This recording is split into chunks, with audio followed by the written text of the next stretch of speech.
This podcast is part of Pearson's professional development series for reading and writing instructors. My name is Dr. Brenda Tuberbille. I'm from Rogers State University in Claremore, Oklahoma. My topic today is dealing with dropouts, or as some call it, attrition. Every semester, we start with rolls packed with names of students, and we sometimes wonder, how will this one do? Have I had this student before? Or, yes, I have had this student before, and we make some assumptions. But one assumption we hardly ever think about until it's too late is, will this student last? Will they see out the semester? More and more students, because of financial difficulties, are either starting the semester late because of getting their financial aid started late, or they start the semester with the hopes of getting their financial aid disbursement and then disappearing. These are what I call the dropouts. The notion in many students' minds is that I'll get my financial aid regardless. I don't have to do any work. I can show up for a couple of classes, and then once the money's in my hand, I'm out of here. And some teachers see this as a fact of life, shrug, move on. I tend to see it as a bigger problem because, number one, it's indicative of a mindset that many students have. And that is, this isn't worth my time. I'll just get the money and I'll go.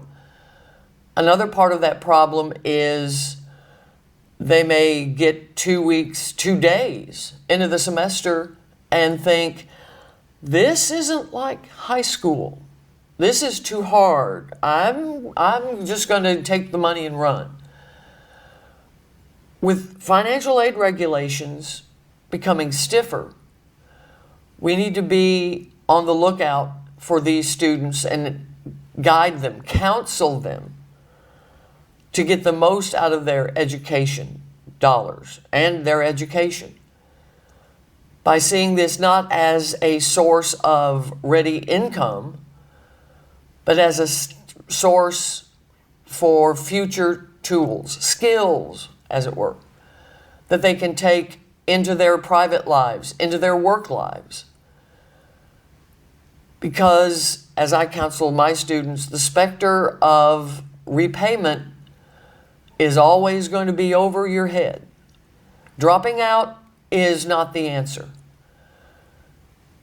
It's time to step up, as they say, man up, and do what you came here to do.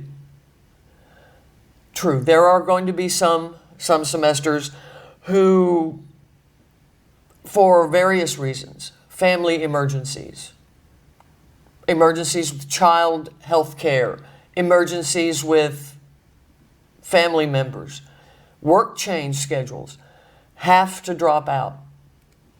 These are the more traditional dropout students.